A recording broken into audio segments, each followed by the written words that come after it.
దుర్యోధన పాత్రను వేయాలంటే పాతకాలంలో ఇద్దరు సార్. ఒకటి ఎస్వి రంగారావు గారు, ఒకటి సీనియర్ ఎన్టీఆర్ గారు.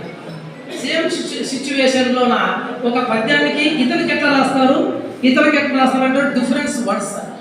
పాండవ వనవాసం సినిమాలో ఎస్వి రంగారావు గారు దుర్యోధన పాత్రలో ఉంటారు. ఆ విదురుడు నిర్మించినటువంటి మాయాగృహం చూడడానికి అందరూ కౌరవులు అందరూ ఇన్వైట్ చేసింటారు. దుర్యోధనుడు వస్తుండగా ఆ పొరపాటున చిన్న సంఘటన జరిగి ఆయన కింద పడడం, ద్రౌపది నవ్వడంతో పాటు ద్రౌపది వెనుక ఉన్నటువంటి చెలికత్తలు కూడా నవ్వుతారు. సో దానికి దుర్యోధనుడు నిజంగా ఎంత అహంకారి ఇది కాబట్టి అని చాలా ఫీల్ అయిపోయాడు. ఇంటికి పోయిన తర్వాత బాగా మద్యం సేవించి బాధపడుతున్నాడు తనలో తాను.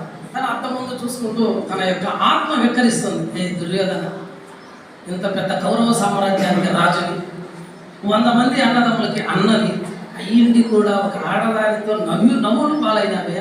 సో నువ్వు బతకడం కన్నా సావడం మేలు దుర్యోధన అని ఆత్మ చెప్తుంది సార్. తన ఆత్మ ఏం దురభిమాన దుర్యోధన, ఆ భీముని భీకర వాక్యాలు నీకు మేఘకాల ప్రాణ గర్జితులని గుండెలు తుయ్యలు చేస్తున్నావు.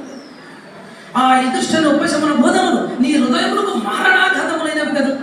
చతుస్సముద్ర వేడవడిత భరణీ పట్టభద్రుడు, అఖండ కౌరవ సామ్రాజ్య సింహాసనాధీశుడు. ఏమైంది అఖండ సామ్రాజ్య వైపు? ఎక్కడిని హంసతుడి కథలు వినిపించవే సుప్రభాత గీతికలు, ఆక్రోశించనిది కౌంతేయులు కాదు. అవమాన భరిత సంచిత హృదయుడు నీవే అపర్ణుడు సుయోధన, నీవే అసమర్థుడు సుయోధన. నీకు మరణమే శరణ్యం, నీకు మరణమే శరణ్యం.